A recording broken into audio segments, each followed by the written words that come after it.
Halo teman-teman investor, ketemu lagi ya di sesi The Investor Mini Talk. Dan sekali lagi kita undang tamu ya, di mana tamu ini merupakan salah satu dari analis kami. Yang dimana beliau ini berperan menjadi salah satu dari stock picking saham-saham yang ada di watchlist kami ya. Jadi kalau misalnya teman-teman ya member dari The Investor ini ada 25 saham watchlist. Nah, beberapa di antaranya itu diambil dari referensi beliau ya, yaitu Mas Rian Yovika. Halo ya, Mas Rian. Ya, halo Mas Ros. Ya, kita ketemu lagi Mas. Ya, ketemu lagi. Ya, kita ngobrol-ngobrol lagi ya. Cuman di podcast kali ini kita tidak ngomong mengenai saham lagi, karena di podcast terakhir kemarin kita sudah ngomongin saham Sido ya. Nah, kali ini kita akan bahas mengenai salah satu komoditas unggulan kita. Ya, seperti kita tahu ya bahwa Indonesia ini punya 3 komoditas unggulan ya, dan ini menjadi salah satu penopang ekonomi kita sebenarnya, yaitu batu bara, nikel, kemudian CPO. Nah, kebetulan batu bara dan nikel kemarin sudah kita bahas ya. Jadi silahkan teman-teman yang belum menonton podcast kami tentang 2 komoditas tersebut bisa tonton dulu. Nah, kali ini kita akan bahas CPO ya, karena menurut kami ya CPO ini menarik juga ya di tahun 2025 ini ya. Ya.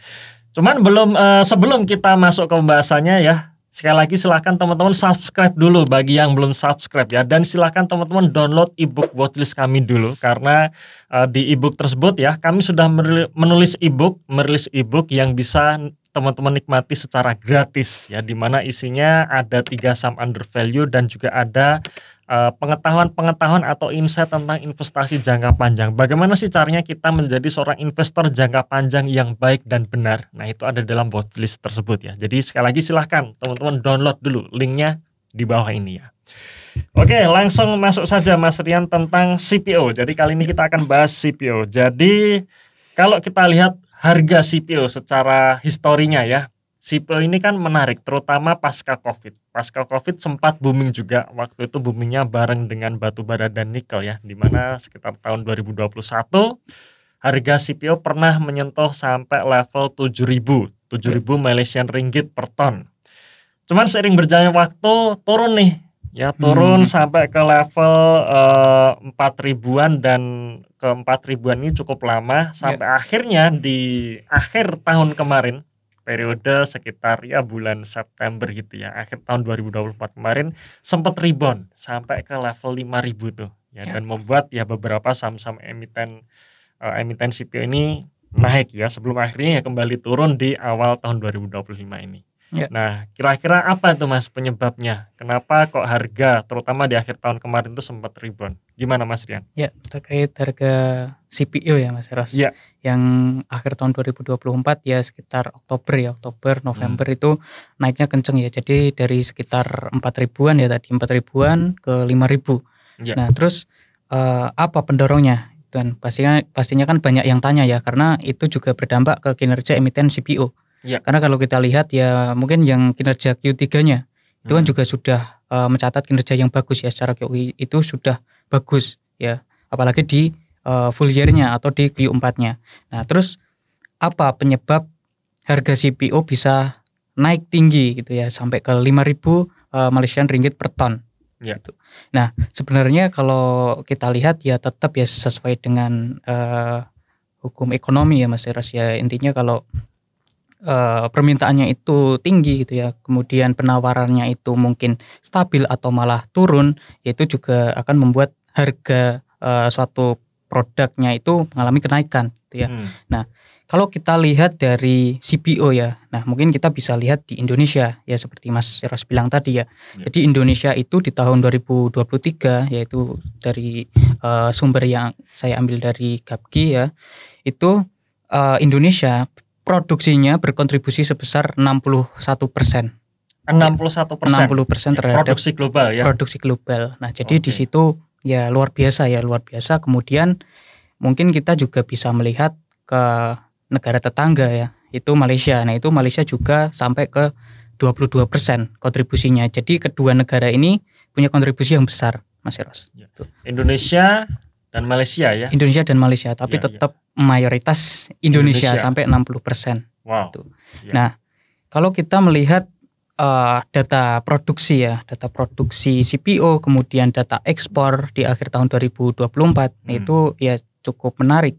itu bulan Oktober ya. Bulan Oktober itu produksi CPU di Indonesia ya masih cukup tertekan ya Mas Eros, masih cukup tertekan, tapi ya itu secara bulanan, secara tahunan, tapi dari sisi ekspornya itu tinggi Mas Eros. Jadi di situ permintaan CPU ya di negara-negara luar ya itu tinggi, tapi di sisi lain produksi CPU di Indonesia sama Malaysia itu ada perlambatan di akhir tahun 2024. Nah, padahal ekspornya lagi naik-naiknya gitu. Nah, itu jadi salah satu pendorong harga CPU naik ke 5.000. Nah, kemudian nggak hanya itu, ada beberapa kebijakan di Indonesia sama Malaysia. Nah, kita masuk ke dua negara ini ya. Nah, di Indonesia itu mau menerapkan B40 ya, yang biodiesel ya. Jadi 40 nanti dari 40%-nya itu dari sawit ya, kemudian yang 60%-nya itu dari solar. Nah, sebelumnya kan di Indonesia itu sudah ada B35. Nah, jadi 35% itu dari sawit gitu ya, dari CPU.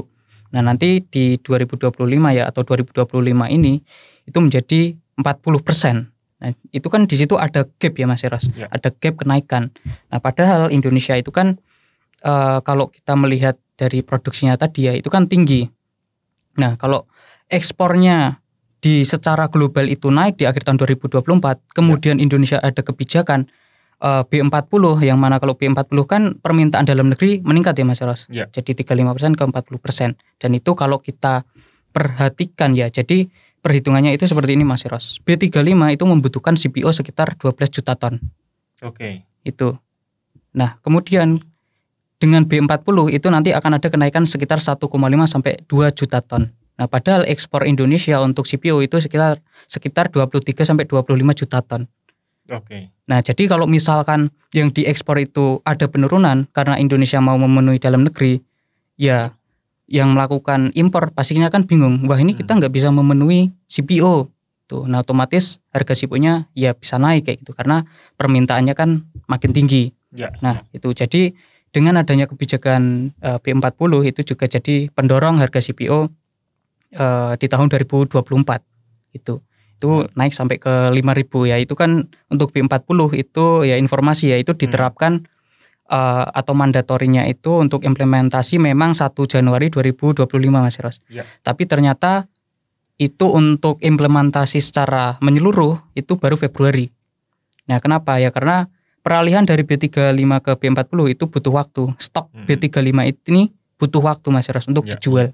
Itu jadi ya waktu itu kalau kita ngelihat harga CPO ya memang sampai ke 5.000 ya Mas Eros. Tapi kan habis itu turun ke 4.200, 4.300. Nah, salah satunya itu. Jadi sebelumnya itu ada forecastingnya ya pasar melihat bahwa wah ini kayaknya bakalan naik terus. Wah, ternyata di situ ada perlambatan atau penerapannya itu agak mundur dikit secara gara-gara penerapan atau kebijakan yang mundur ini tadi yang membuat CPO sempat koreksi ya. Tambahan juga sih Mas Eros. Nah, jadi produksi CPO di tahun 2000 atau bulan Desember ya itu juga cukup kuat ya Mas Eros. Kemudian dari sisi ekspornya itu ada sedikit pelemahan. Nah, itu juga jadi salah satu pendorong harga CPO-nya sempat turun. Gitu. Nah, kemudian tadi belum saya informasikan ya terkait Malaysia. Nah, Malaysia itu di tahun 2024 bulan November itu menerapkan adanya kenaikan biaya ekspor. Itu menjadi 10% Mas Eros. Nah, itu juga jadi pendorong harga CPO-nya naik ya secara globalnya itu ke 5.000.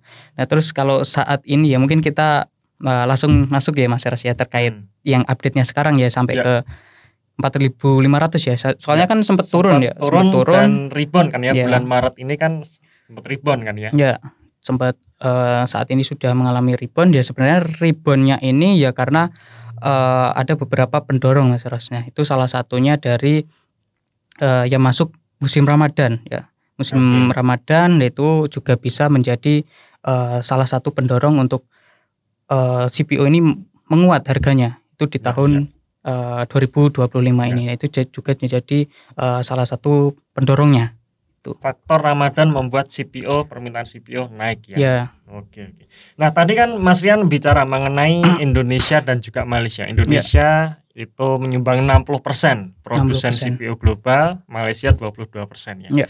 Nah sebenarnya negara mana saja sih Mas yang menjadi istilahnya kontributor ya, terutama mengenai supply and demand ini ya. Supply and demand ini kan ya supply dari Indonesia Malaysia, bagaimana dengan demand itu sendiri Mas? Ya. Nah itu gimana Mas Rian? Ya terkait supply and demand memang keduanya yang terbesar masih Indonesia Mas Eros. Terbesar masih Indonesia. Itu dari sisi dari supply ya? and demand-nya ya? Masih di Indonesia. Jadi tadi kan Indonesia dari sisi supply ya tertinggi Indonesia 61%. Ya. Kemudian kedua itu ada Malaysia, ketiga Thailand. Tapi Thailand ini kecil sih Mas Eros, kecil ya. Nah, sisanya ya negara seperti Kolombia, Nigeria, ya dan lain sebagainya yang tetap mayoritasnya tetap dari Indonesia gitu. Nah, kemudian kalau dari sisi konsumsi tetap terbesar juga di Indonesia. Nah itu sekitar 21 juta ton ya, itu dari 80-an juta ton ya, itu berarti sekitar 20-an persen sampai 25%. Itu konsumsi CPO itu mayoritas juga dari Indonesia. Nah mungkin yang bisa dilihat perbandingannya ya Mas antara supply and demand-nya untuk CPO ini itu dari sisi ekspornya. Itu. Nah dari sisi ekspornya, karena ekspor itu kan juga berdampak ya, meskipun Indonesia pakai ya, Indonesia kan produksi 50-an juta ton ya Mas Ros, yang dipakai 20-an. Jadi kan itu masih sisa ya 20-an juga. Nah, itu untuk impor CPO terbesar ya secara global itu India. Ya. Ya, itu India. Jadi India itu ya sekitar 18%. Ya, itu jadi yang tertinggi untuk impor CPO ini. Nah itu juga jadi salah satu pendorong tadi ya Mas Ros, tambahan ya terkait harga CPO kok saat ini naik jadi 4.500. Nah jadi sekitar ya awal tahun ini ya itu dari India itu melakukan impor ya, itu sekitar kenaikannya 35% Mas Ros. 35% di awal tahun 2025 ini. Iya, jadi di situ ya kenaikannya tinggi ya, padahal dia menjadi importer terbesar ya, terbesar ya, dan di situ dia mengalami kenaikan cukup tinggi. Itu India ya. Nah kemudian tambahan juga ya terkait dengan produksi ya. Produksi tadi kan keduanya Malaysia tertinggi. Nah sampai awal tahun 2025 ini ya, di bulan Februari itu produksinya sama stoknya itu turun di Malaysia ya. Dan kalau kita lihat ya memang ya sempat beredar rame juga ya Mas di berita itu kan ya, pohonnya sawitnya di Malaysia itu kan juga sudah pada tua dan lain sebagainya. Dan itu kalau kita melihat dari data memang dari sisi yieldnya ya, yield atau berapa sih CPO yang dihasilkan ya, berapa ton per hektarnya itu memang masih tinggi itu Indonesia. Itu Indonesia per hektar itu bisa menghasilkan 4 ton. Nah itu kalau Malaysia itu sekitar 3,6 sekitar 3-an. Gitu. Masih tinggi Indonesia ya? Ya.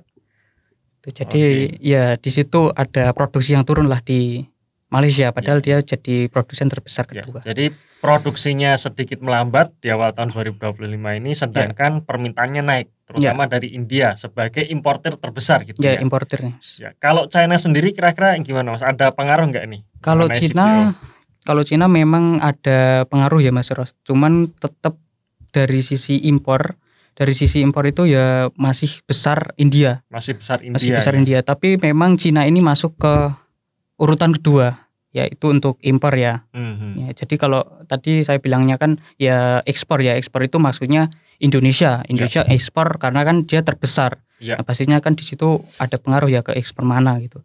Nah di situ kita arahnya ke impornya ya, impor dari India sama Cina itu sih Mas Ros.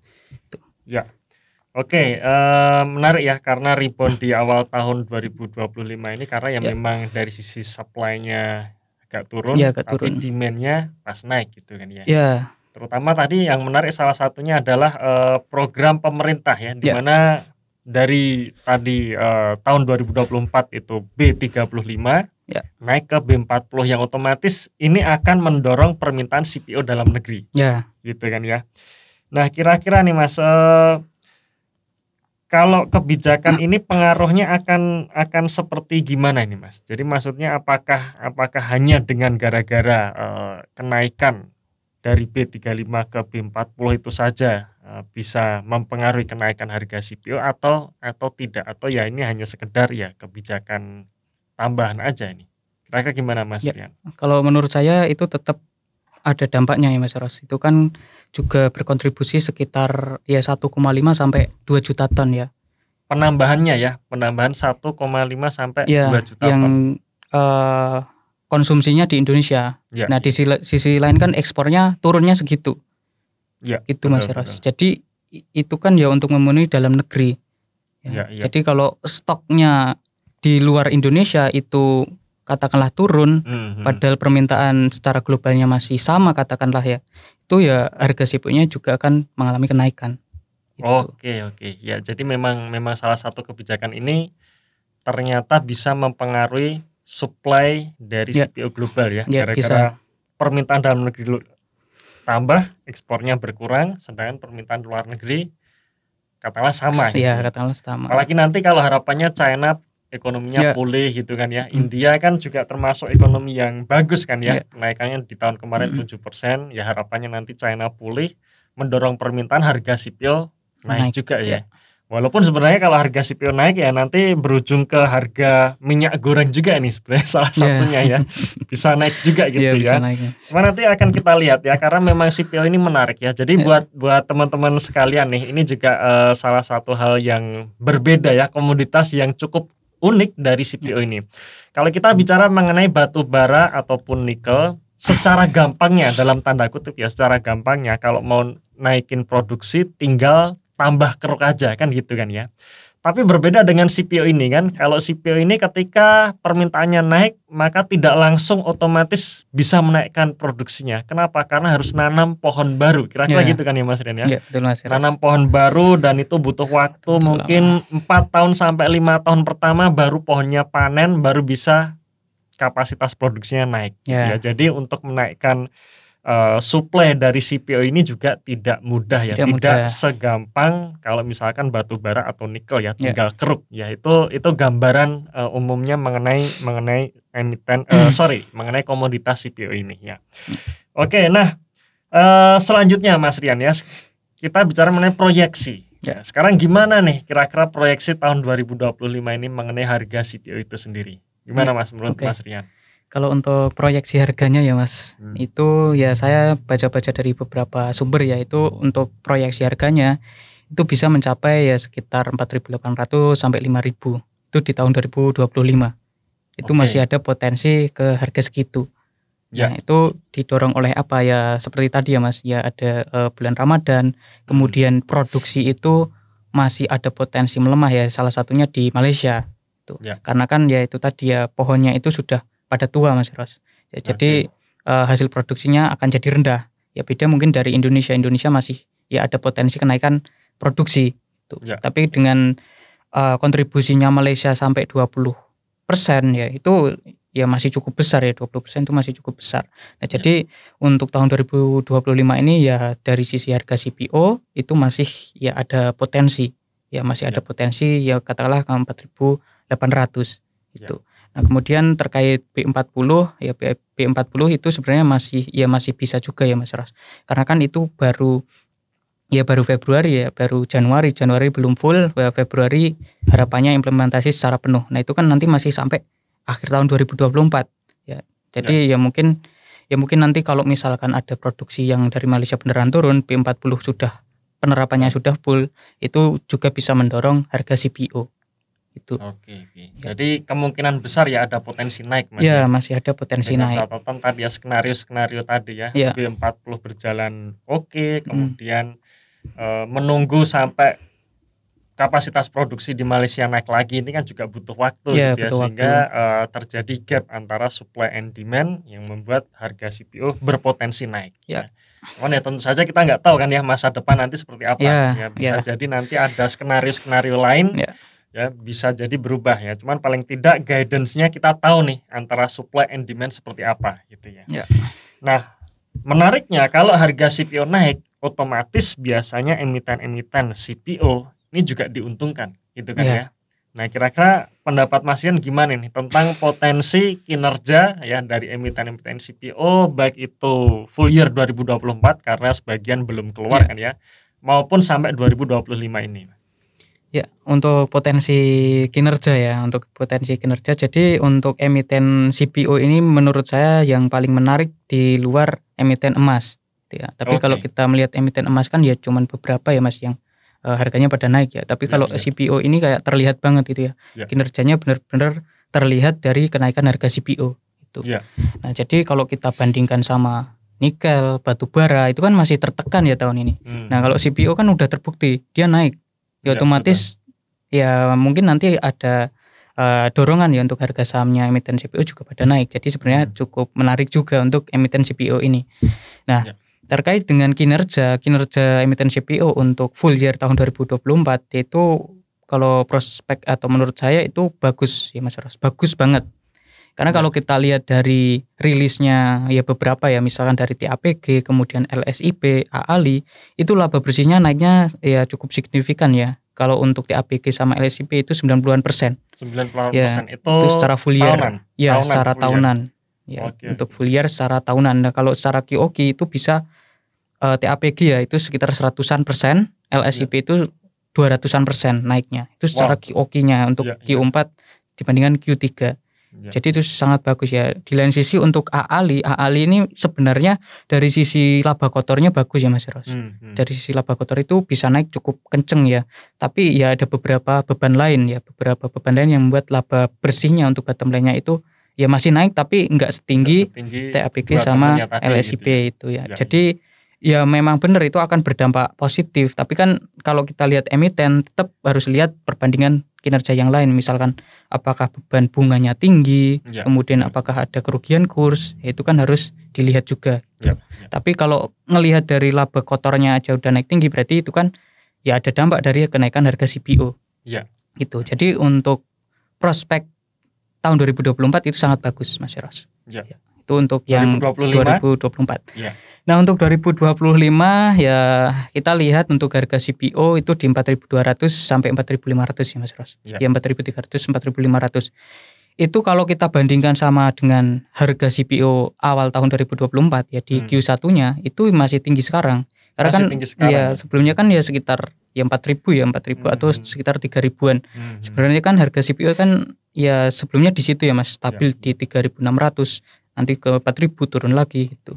Nah, jadi kalau nanti kinerja CPO di Q1 itu masih menurut saya masih sangat bagus.